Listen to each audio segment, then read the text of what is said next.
Hello and welcome to the Branching Paths podcast. I'm joined here today by Gay Lynn Grigas. Gay Lynn Grigas is a licensed mental health counselor, and with that, I would love for you to introduce yourself to the audience. Oh, thank you, Daniel. Well, I've been doing this quite a while. I'm 30 years, as a matter of fact, which is, probably much longer than you've been on the planet, Daniel. I've been doing this work. And so I'm very privileged though, because from the very inception of the beginning of my work, I've worked in my own unique kind of way and style with counseling. It's much more transpersonal and transformational type of counseling. And even though I've worked for decades in drug and alcohol treatment centers, they honored that gift that I brought into the treatment center and they let me use it, which was incredible. So, part of my background is working with transformative rituals. And that was the title of my very first book. So, when I was working in the drug and alcohol treatment centers, they allowed me to use ritual and ceremony and transformative rituals as a part of the healing process. So that was incredibly beautiful. And I also have this transpersonal aspect of the work that I do, which is much more of the existential questions, who I was, who I am, and who do I want to be? And working at the deeper core levels of our humanity, our humanness, our agency. So I'm a licensed mental health counselor. I'm a certified addiction professional and I'm an author, and I've had the privilege and honor of working with literally, I can't even tell you, Daniel, over 30 years. It's probably something like, it's got to be well over 1,000 people at this point, and 1,000 notes later. And I still love it, which is great, so that's why I say I'm honored and privileged to do it, because I do enjoy the work that I do with individuals, with groups, and in speaking and teaching. Excellent. I'd love to ask you because I see that there's a lot of people that have an interest in this space, working with ritual, working with, let's say, ketamine, working with plant medicines, and there's so much fear that I see around it or confusion because there's not really a clear pipeline for most people. So what would you say to somebody that, let's say somebody is a counselor or they're a therapist and they want to work like you do, but they don't know how? What would you say to that person or those people? Well, my very first response is, I hope you're a reader. Because reading, or even if you listen, to books, reading is the way to expand your world. And then my second thing would be, did you read my book? Because psychedelic dreams and rituals actually is a guidebook, and so it does help them to prepare themselves, prepare others. Particularly the very first 50 pages is all about, how do I enter into ceremony, use it as a transformative experience, and help others in the same way. I'd actually add something to that, which is that I would recommend that whatever people want to work with, whether it's dream work or ketamine or ritual, that they participate in that themselves. A That's huge hundred for me. Yeah. percent. Yes. The first is immersion into, actually, well, what does this mean? It doesn't just mean, gathering around a circle, which a circle is, just as ancient as, the day is long. I mean, we've been gathering in circles forever. But then what do I do? How do I set intention? How do I, create the experience? And it doesn't have to be, completely, it's better, and it will never be exactly as you think it's going to be. That's the interesting thing about circle. You think, okay, this is what we're going to do, and this is how we're going to do it. And you get into circle, and if it's good, it becomes organic and it has its own way and it has its own shape. And you leave there saying, this was nothing like I thought it was going to be, but it was so much better.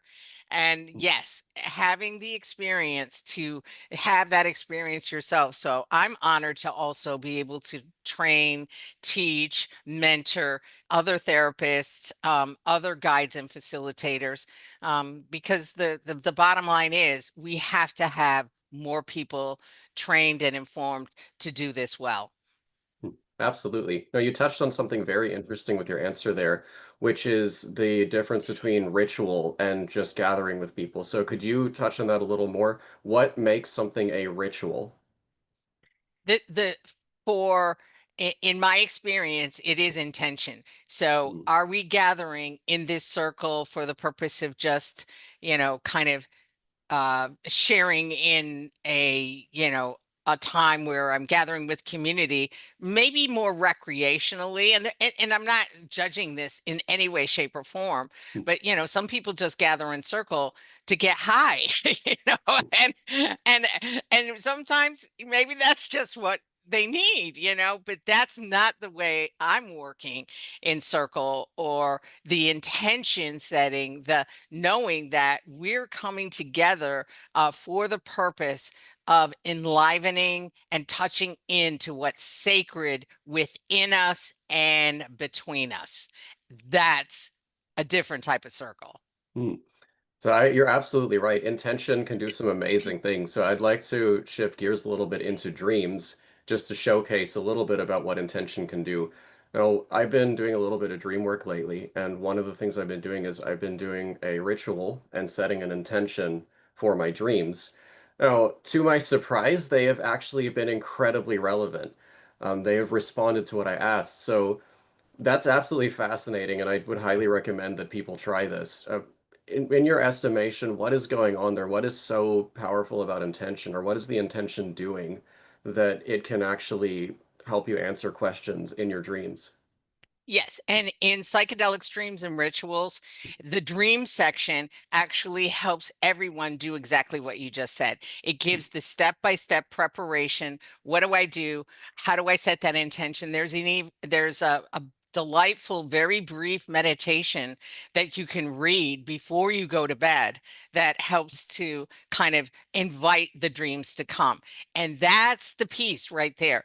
Dreams are like friends. All right. If we ignore our friends, they don't come around anymore, It's like I'm not gonna go hang out with Daniel. He never shows up, which is not true about you, Daniel. You always show up.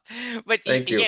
yes, and so dreams are like friends, though, and we have to create that invitation. And so we put a journal next to our bed. We put the pen next to our bed. We keep our phone. I mean, you can hit memo on the phone so easily. You can even hear your voice as you're describing it into the phone, and some of the clients that I work with, because I'm always encouraging all my clients to work with dreams, because it's just another non-ordinary state that's available to all of us. Some people don't want anything to do with medicine, and I completely honor that choice. It's not the only way to get there. It's just a way to get there. But dreams and ritual and ceremony offer other options that are absolutely amazing. So we invite our friends to come. We invite our dreams to come. And that little meditation that I have in the book helps you to set that tone, set that intention. And then you can begin to ask questions. What do I need to do? Which direction do I need to go? What's the better choice to make? Should I date this person or should I not date this person? Should I go for this job or should I not go for this job? Should I move from here or not move from here? I mean, they can be big questions or even little questions like, how do I manifest more of my inner world and my inner life and be more authentic to myself?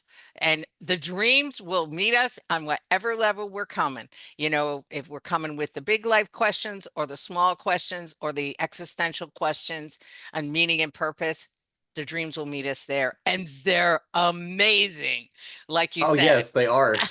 Yeah. So cool. I am so perplexed at this point about where all that wisdom comes from. Because my dreams have been showing me things that I've struggled with for years, and they just somehow they cut straight to the chase and they show me exactly what I need to do. I even recently talked to a therapist about some of the progress I've been making with dreams, and she said, I want to cry listening to you because I've been trying to tell you this stuff for months, and it's not, it's just got over your head. So where is this wisdom coming from, do you think? Or is it just, mysterious? There's a couple different things that you're speaking of. And one is the fact that when we get information or we get messages that come to us from the outside. It's filtered in to our mind, to our thought structures, to our body, and to our spirit, right? And depending on whatever it is that we're working on, those outer messages that come in sometimes land or they don't land. And kudos to you for going to a therapist, and kudos to you for working through the dreams. Now, having said that, the dreams don't come from the outside in. They're coming from the inside as a revelation. They're coming as a deep inner wisdom. You have said to your deepest and highest self, I'm ready. I'm ready to heal. I'm ready for the transformation. I'm ready for this information. And then these spectacular Technicolor dreams begin to unfold in scenes and metaphors and symbols that you couldn't even possibly imagine. And it says, this is what you're working on now, Daniel. And then everything has this kind of sense of a click, right? It's like click. And I love that click. I can feel it when I'm working with somebody oftentimes where that, your therapist probably was in that moment of it's clicking. Yeah, finally. Yay! So that's so important that we have that click. So there is another type of dream which I find very fascinating too. There's these dreams that I've been having with the revelations that is not really something I'm consciously controlling, but there's also lucid dreaming. So Hmm. I want to know, what work have you done with lucid dreaming, and what kind of answers can you find in lucid dreaming? Well, lucid dreaming is just I'm in the dream and I know that I'm in the dream. I'm Mm, lucid. I'm aware. And so, you know, it affords us, and let me say, and I'm going to just say this from my own experience. From my own experience, lucid dreaming is about as close to the psychedelic experience as you can get. And I'll tell you mm, why I feel that way. It's because with let's say for example, I work with ketamine assisted psychotherapy. With the ketamine, it slightly brings you out of your own beingness, out of your body, out of your defense mechanisms, out of your ego, and it gives you the ability to see from a broader perspective, right? It's as if you're getting the bird's eye view of your life, which is spectacular, and when you get that bird's eye view of your life, you go, oh, because you see it from a totally different perspective. And we go, oh, I get it. So in lucid dreaming, to me, it's real similar to that because I'm in the dream. I know I'm in the dream. I'm slightly above it. I'm watching the whole thing unfold, and we go, oh, I get it. I see the bigger picture now. And oftentimes that's all we need is a shift in perspective. And at their very best, the dreams and the psychedelic medicines can give us that shift in perspective. mm. You actually answered a question that I was going to ask, which was shifting from dreams to psychedelics. At one point, would you want to sit with psychedelics as opposed to dreams? Since you have dreams available to you anytime, but there's a conscious choice sometimes. Hey, I'd really like to sit with these medicines. What triggers that choice for you? Pain. Mm, Just one word. fair enough. It's like pain. Mm, And I'm laughing not because pain is funny, but mm, I'm laughing because pain has a purpose, right? mm, And it depends on your level of pain and discomfort. Pain does is the thing that brings people into the counseling office. Pain and discomfort is our teacher. And so if you're sick and tired of being sick and tired and you don't want to be in pain anymore and you really want to have an experience where you can see your pain from a different perspective, um, you begin to follow your dream life. But if you are so depressed and you've been so chronically depressed for such a long period of time, you don't have perhaps the luxury of waiting in and being, kind of swallowed up in that pain any longer. And so we need something a little bit more like a catalyst, a very active catalyst. And all the psychedelic medicines are catalysts. That's what they do at their best, right? They're a catalyst for our healing, a catalyst for our transformation, a catalyst for us to be able to see from a different perspective. And sometimes people need the catalyst sooner rather than later. We don't have the luxury of working through stuff for, months and months and months. And, that is the beauty of the ketamine assisted psychotherapy. And, and I said this all the time, I am a licensed mental counselor, a health counselor, and I only work above ground, and as an above ground therapist and honoring the underground, because the underground has done a phenomenal job in helping us to understand these medicines, to understand the value and how sacred they are. And so it's really important to me to honor the wisdom of the underground. That's why I dedicated the book to Maria Sabina.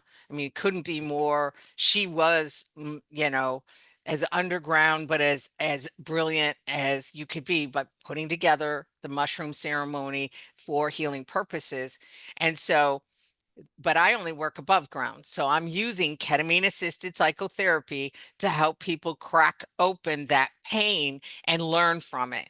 And it can be a cracking open too. It's not, it's a cracking of the shell of the pain that encloses the deeper wisdom. And it's just a beautiful way to kind of envision it. And the catalyst of the ketamine assisted psychotherapy does that beautifully. And it's a tiptoe in. It's not a big, like, I'm going to go on this 8-hour psychedelic journey with psilocybin, 6 to 8 hours with psilocybin. With ketamine assisted psychotherapy, we're talking about 3 hours, and it's a gentler passage for some, but still very effective, in my opinion. Absolutely. And I've actually seen ayahuasca and mushroom journeys go up to 14 or more. It can be very, very long, very long. Very long. Mm. And some people, that's almost like it's a bit much to kind of bite off your first time. But sometimes people need to bite that off their first time. Okay, they'll go to the middle of the Amazon, I am on this journey of healing no matter what, Mm. which is fantastic and transformational and healing. But now we have the convenience of being able to use ketamine assisted psychotherapy. And I'm very hopeful because I love working with psilocybin and the mushrooms. And I do believe that, they're coming along with the MDMA very soon. And, I'm holding the watch, the high watch, holding the vision, I should say, for that to also be available for us to use as medicines for healing and transformation. Excellent. I'd actually love to, showcase a little bit about what that vision could look like. So I'll start with the beginning, which is indigenous cultures. As indigenous cultures are the ones that have ultimately been, they've been holding watch and they've been creating the structures that we heavily, heavily rely upon today in this space. You really can't go to anyone, I think, that's doing the stuff legitimately without finding some kind of indigenous ritual or practice or connection. And I saw it, with you too. Every a bit of work I've done with you, you borrow from this as well. Maria Sabina famously coming from the Mazatec tradition. So it's funny, like I've seen in indigenous cultures, it's very, very different from here. I'll give you an example. I work with a tribe from Colombia, and in this tribe, they whenever they train a taita, which is sort of like you can kind of like a shaman, I guess. I don't think that's a one-to-one translation. But with the taitas, when they're training them, they start feeding them ayahuasca when they're babies. Hmm. Babies.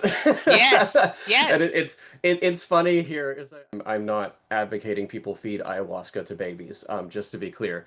But when I am here, I hear people saying, oh, you got to be 18 plus, and there's all these dangers you need to watch out for, and it's very stern, very rigid.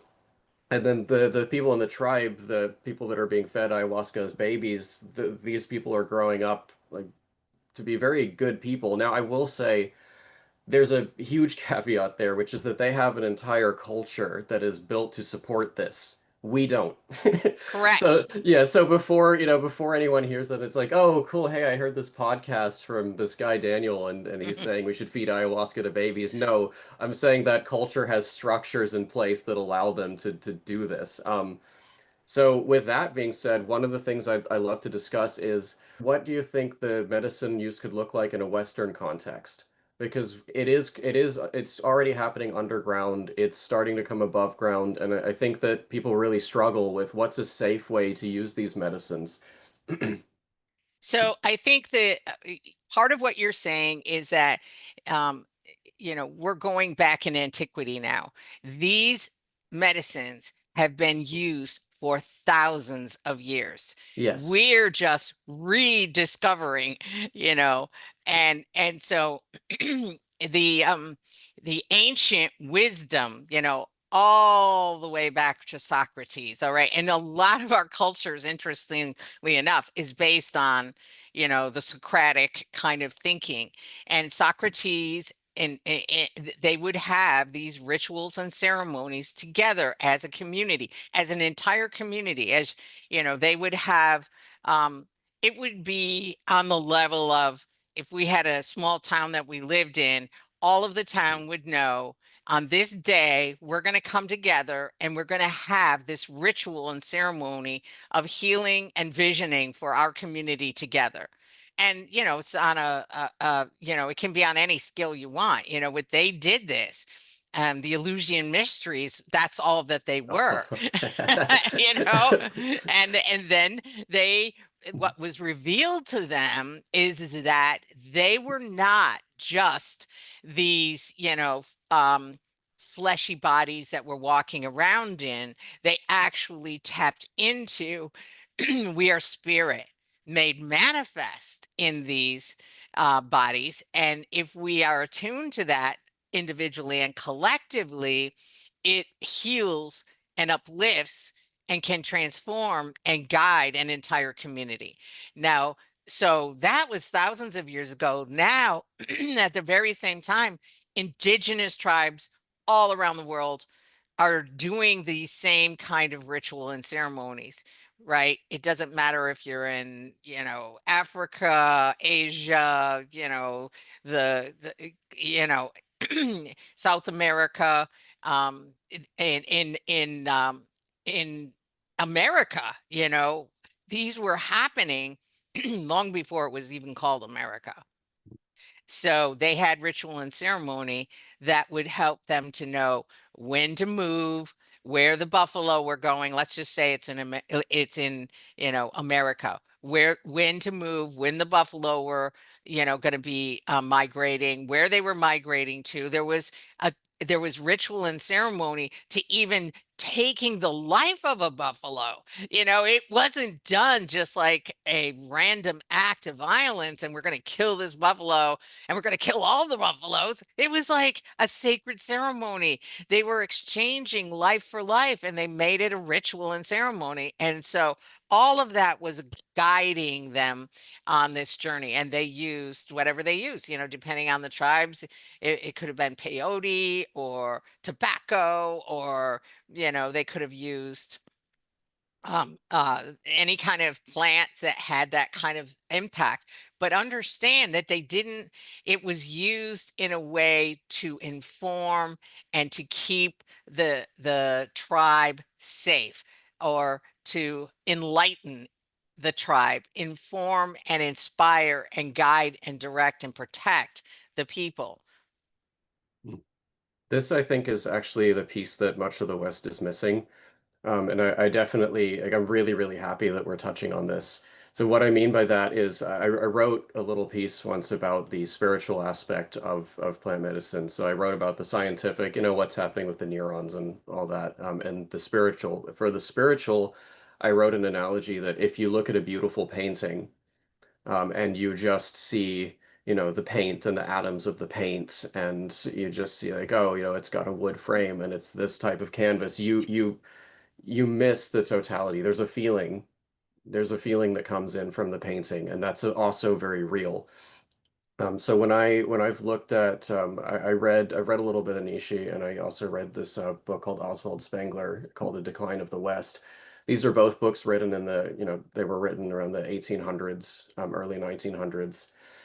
And a common theme that occurs through there is this hyper focus on the material and efficiency with discarding the emotional and spiritual aspect of life. That was a huge theme, and that they were both of these men were saying that when you look at life as just a series of numbers and data points, even again, they're even back in the 1800s, talking about looking at life as data points. This is before computers.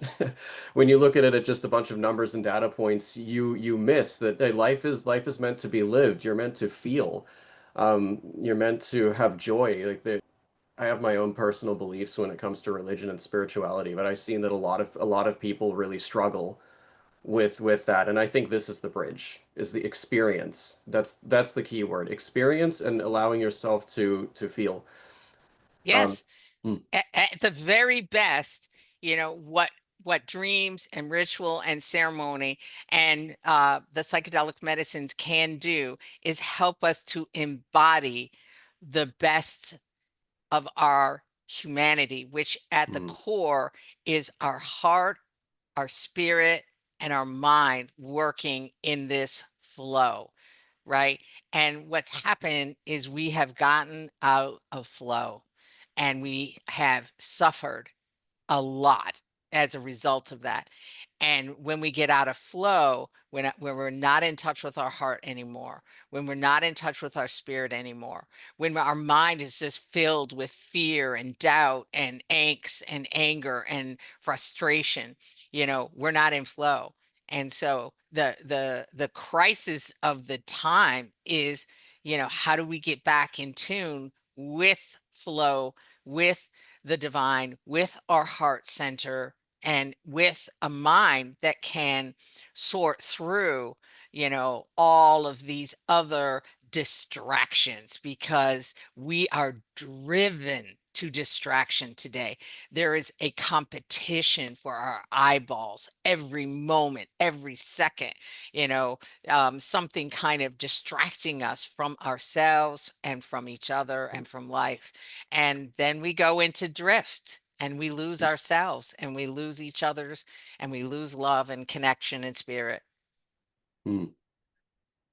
So I believe in this. I believe in as above, so below is a very, very powerful tool for understanding some of this. So while, wrapping your head around what's happening in the culture can be a lot, you can also look at the individual and see, okay, when an individual is working through something like this, how might that translate to the wider culture?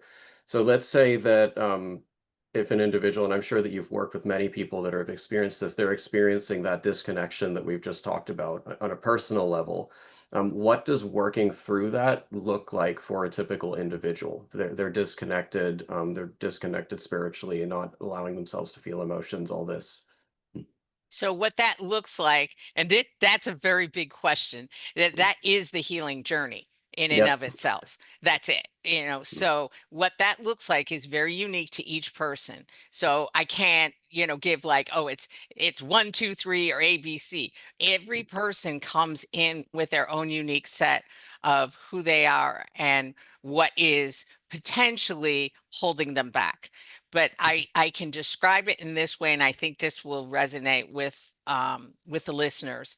It's as if the person coming in and the person sitting in front of me is in a prison, but it's a Mm, prison of their own making, and they feel stuck and they feel frustrated and they feel angry and they're in this prison.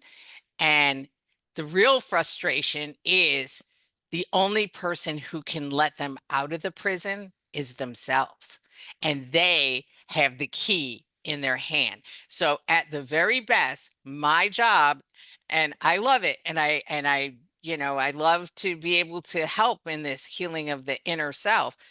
At the very best, what I'm doing is I'm saying, I see you. You're in a prison of your own pain and your own dysfunction, and you're numbing yourself out with a variety of different things in order to avoid this.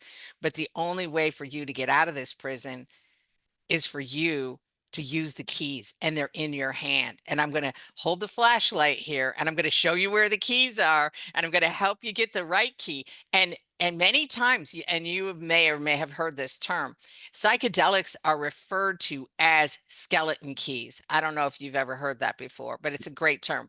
One of my absolute phenomenal teachers is Bill Richards, and he has written an incredible book on psychedelics and sacred knowledge, and he uses this term, and I love it. It's the skeleton key.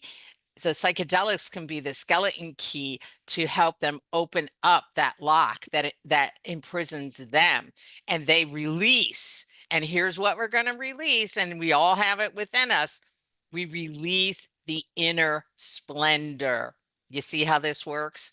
So when we find the keys, know where the keys are, use the keys in a variety of different ways. Psychotherapy is absolutely essential tool, because psychedelics without the psychotherapy, it doesn't work.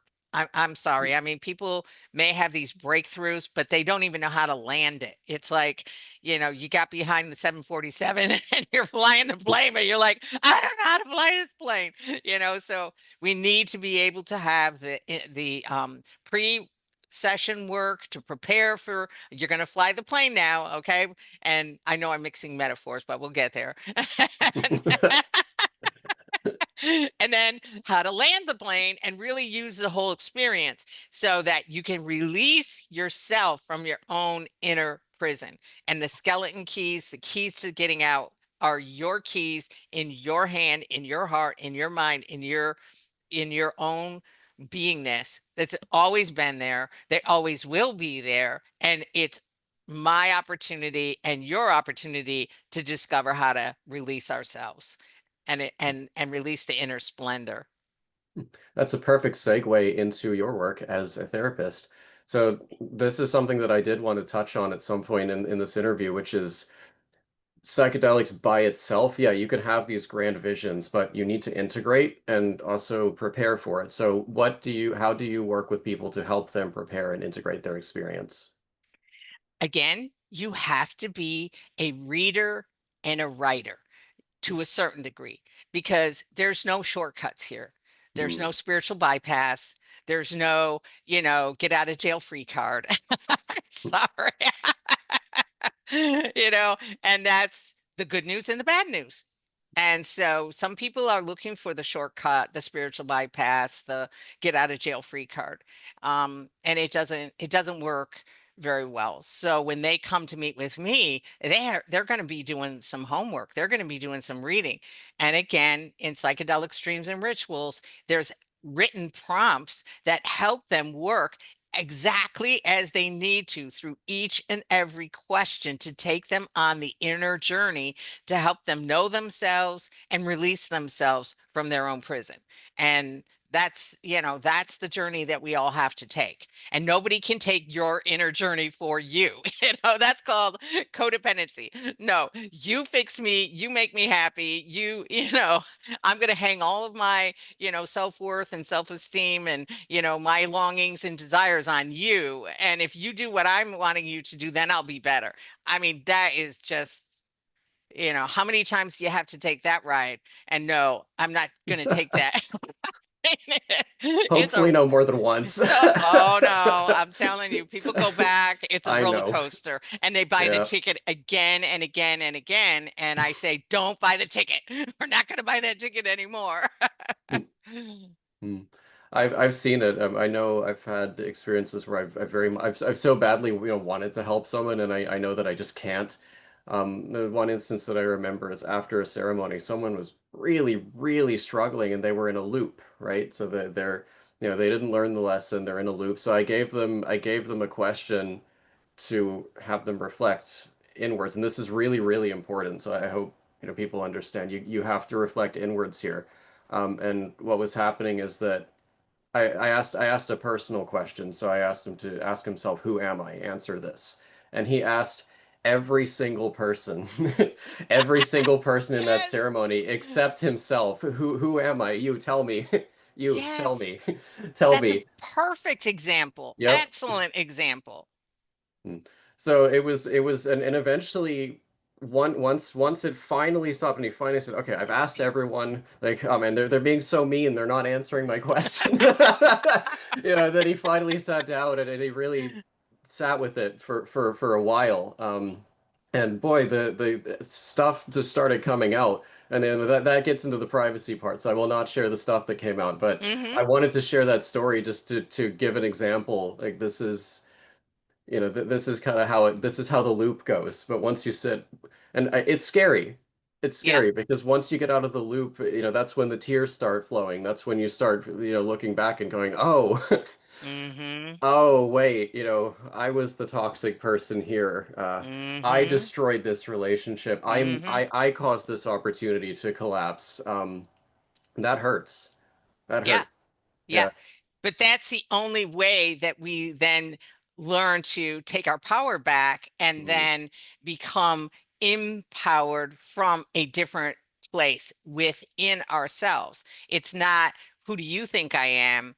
It's who am I? And Mhm. that's the big existential question. And once I know who I am and I know what my meaning and purpose is, and I have a sense of that, then I begin to live not from the outside in, but from the inside out. And that's a very powerful place to come from and build our life from, an inner reservoir. And the reservoir is deep. It's so deep when we actually take a deep dive into ourselves. We're like, wow, there's a lot more here than I realized. And that's when we begin to kind of tap into our own deep wisdom and our own love and our own capabilities, and know that each and every one of us has come here to a certain degree, to be a healing agent, not just for ourselves, but for the whole species and for the planet, which is alive. I mean, we're living on a living organism. So there has to be a consciousness of healing that we tap into ourselves, and we're not being self-destructive or outwardly destructive, because ultimately that resonates all the way to the planet as an organism that then becomes destroyed as well. And you can see that as a mirror reflection for our own life and part of our journey right now. Absolutely. I've said many, many times, if America and the world at large, for that matter, wants to heal, they're going to have to cry first.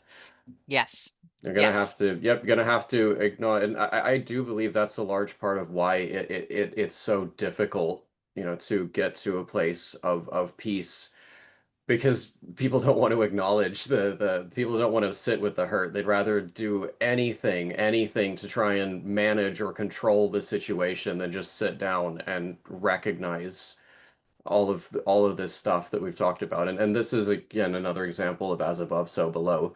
That Hmm. same journey that the individual has to take to heal, that's also the journey that the society has to take to heal. And I just want to give some encouragement too, which is that once you start to do this healing process, and this is individually and as a community, you'll start to see that, like you said, there is so much richness. Hmm. So I've seen, for example, in communities where you have so many people with so many amazing skills and so much to offer, but because they're disconnected, that stuff doesn't flow. Hmm. Um, so I hope that people take that to heart. And I want to touch on something because I know it's Can going to. I Oh, add something yes. to Yes, that, please please, do. before we move on? Because this is really important. Mm, You also have to laugh. If you don't laugh, Daniel, mm, you are going to, it's just going to be so much more difficult. And sometimes it's laughing at ourselves and laughing at the absurdity of life and laughing at the messiness. I mean, one of the things, mm, and I think this is one of the reasons a lot of my clients say they want to work with me, is because we laugh together. It's not just cry. We cry, but then we laugh. And laughter is so much a healing medicine as well. And so, just as we're laughing now at situations that are not laughable, but yet, if we embrace this joy and laughter of the healing journey, I love the I've seen pictures, the laughing Buddha, right? Or the laughing Jesus pictures. There's something uplifting about that. They're not just somber and, we've got to just be very stoic about this. It's not, we cannot do it as we can do it that way, but it's almost like white knuckling it. It's like, I'm just gonna hold on, I'm just gonna hold on. And it's much better if we can laugh and learn and love and heal from the inside. So I just wanted to add that. Thank you. Thank you so much for adding that, because that is something that I neglect. I do the white knuckling. I do it a lot. I Yeah, have done it we a all do lot. a good measure of that, Yeah. Daniel. You're not Very, very alone. important. Yeah, people are gonna let people, it's for sure people listen to this, and like I've seen this for myself. They'll listen to this and hear like, oh, everyone should cry. They're like, ah, oh no. But then yeah, there is goodness that comes afterwards. There is laughter. There is the other Yeah. stuff. So thank you for that important reminder. I want to touch on something that I know is going to come up for people, and I want to make sure that we cover this. And that is that a lot of times there are very real, challenging external influences in life, and I know that sometimes people hear about this inner work and they get triggered because they think like oh I'm in like my economy is not fair, my my parents no, are not fair. My boss is not my good. They're putting all these pressures on me, and like now you're saying it's my fault. So that's not what we're saying, first of all. And I just want to ask, how do you address that when somebody is feeling so much external pressure, but it is ultimately the only work that they actually have any control over is internal? How do you work with Hmm. this? I actually, Maya Angelou had just this incredible way of framing this, and her poetry has always inspired me. And, it's only the pressure that creates the diamond. And so the pressure isn't, I'm a victim, right? And we can either take one stance or another. Oftentimes, it's the pressure that actually helps to create a strength and a resilience inside of us, a tenacity inside of us that we actually need to survive. Okay, I'm gonna put another metaphor in. I love metaphors, so it's just easy to visualize. So and I share this with many of my clients. I said, the chicken has to peck its own way out of the shell, and so it's the pecking and the pecking and the pecking and the pecking to get out of that shell that actually makes the chick a lot stronger, because it has to get out of the shell, right? Because it's the shell that encloses them from that next level of growth. And so, you know, if we as humans, go over and open up that shell, or if you're in a codependent relationship, oh, I'll keep rescuing that person. I'll keep, enabling them. I'll keep making life easier and easier and easier for them so they don't have to peck their own way out of the shell. I'll keep enabling my children. And this is a big one. And this goes generationally too. I'll keep, enabling them so they then become weaker. And then that generational pattern begins where it's one generation after another gets weaker and weaker and weaker because they've been enabled. They didn't have to peck their own way out of the shell. And so the pecking is what makes the chick strong. Now, if we go over and we open the shell for the chick and the chick doesn't peck its own way out, what happens to the chick? It dies, I believe. It Yeah. dies. It dies. Now Mhm. that is the the best way that I can frame this in a way that we can all remember. If we do not peck our own way out of the shell, if we do not allow those we love, our children, our grandchildren, our loved ones, to peck their own way out of the shell, it weakens them and they don't have as strong a chance of surviving. And they're more prone to all of these other addictions and numbing out because they feel weak. And so it becomes a generational pattern of weakness. And at best, my work is to heal those generational patterns, to reveal those generational patterns, to show people in their own way, in their own timing, how this is not a pattern that's new to them. This is a pattern that's been carried down generation after generation. And now we have the opportunities to say, this stops here. No more. No Hmm. more. I'll piggyback off of this and say there's a question of identity that can come up that trips people up, and this is from my experience. You know, I am the chick. This is who I am. I'm this chick. I'm surrounded by these impenetrable walls. This is just where I'm gonna be. This is just life. You know, it's Hmm. that like life is shit and then you die mentality. You know, I'm Yeah. just the chick in this egg, and that's how it's gonna be. I'm gonna die inside of this eggshell. Instead of saying I'm experiencing poverty, I'm experiencing anxiety. Oh, I am poor. I am anxious. It's absolutely true. You have to pick yourself out of the shell. And some people hear that and they say, oh, they're telling me to pull myself up by my bootstraps. Not what you're saying, but that's what some people hear. So for those people, I just want to say, if you are listening to what Galen is saying and that is your response, you're identifying, I believe, with you're identifying with your circumstances instead of seeing that this is something you're experiencing. So, um, yeah, I wanted to add that in there because Great way to put it. Yeah, it's not, you are not a victim. It's like sitting the chick there going, it's just me. I'm the only one. I'm still in my egg. I'm a victim of this egg. You know, it's like, no, no, no, no, no. You're not a victim. And sometimes it's easier to identify with that victim mentality than it is to, and that may be what has been Mhm. passed down generationally as well. You know, we just got to suck it up, and this is our life, and this is the cards that we've been dealt, and this is the hand that we've been given, and you just got to play it out. And there is some legitimacy to that, because Mhm. not everybody has the ability to go into therapy, to pay for somebody like myself, who's a trained professional, to help them. And so, honestly, Daniel, that's why I wrote the book, because if people would take the time to just read 50 pages, that's all I'm asking for. Just read the first 50 pages.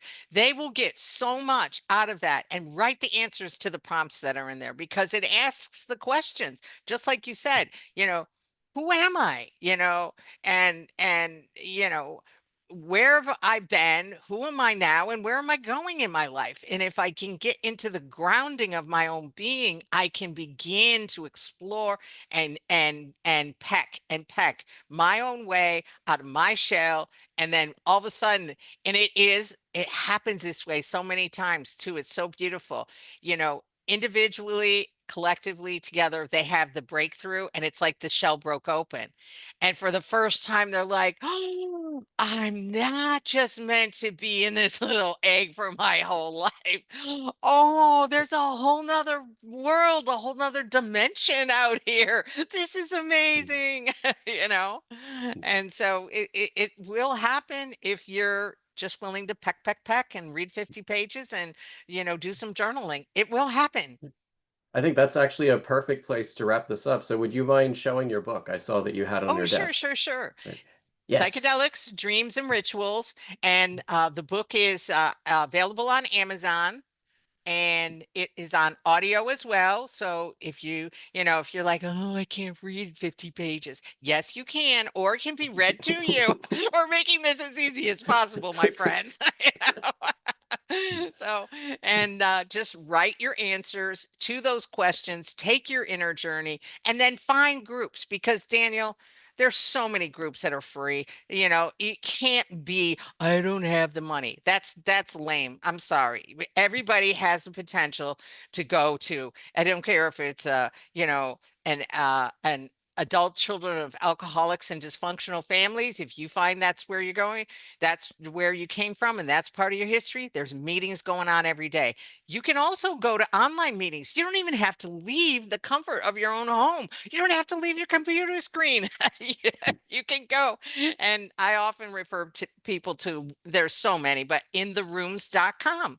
Intherooms.com. I mean, you can go to a CODA meeting, ACOA meeting, AANA. I mean, whatever meeting you want. Sex and love addicts, yes, there's a meeting. Whatever you're addicted to, there's a meeting, and it's going on 24/7, and all you have to do is log in. So the excuses have to be, like if you hear yourself just making one excuse after another, you got to be gentle with yourself. You have to forgive yourself, but you also have to say, I need to peck my way out of this. And this is going to be a way that I can possibly do this. And it's not going to, it just takes my own initiative, my own loving myself and knowing I'm good enough for this. And that's a part of this too in the inner healing process. You are good enough. And all you have to do is know it, even if it's just a kernel of knowing that you are good enough to take this journey and to heal your life and to peck your way out of the shell. Absolutely. Thank you very much, Galen. It's been an absolute pleasure. I'm going to leave a link to your book in the description. Are there any other links that you would like for me to leave for the audience? InTheRooms.com. I mean, that's a 24/7, especially if people find themselves struggling. There is hope. And of course, if people are really, feeling I'm blanking on the number, but you could put the link in. I think it's 988. It's the uh if you're feeling like you have suicidal thoughts or you're feeling in despair, there's hope, there's healing, there's someone there to speak to you, 24/7.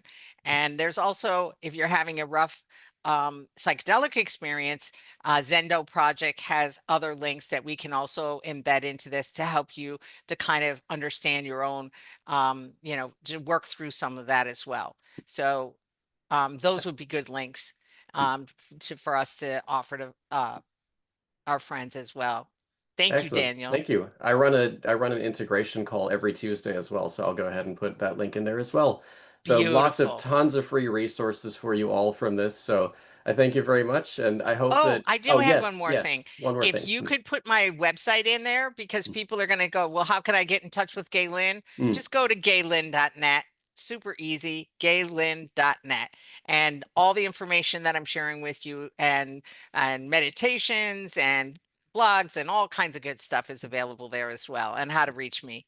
You got it. Thank you so much. This has been an Thank you, absolute Daniel. pleasure. Thank you. Yay! It was great.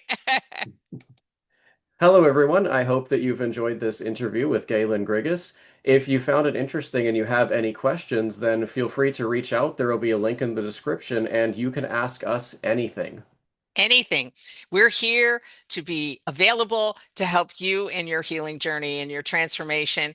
And I'm sure you have questions. So we will do our very best to honor those questions and be of support to you. Absolutely. And you'll find the segment at the last Thursday of the month. I hope to see you there. Thanks, and goodbye.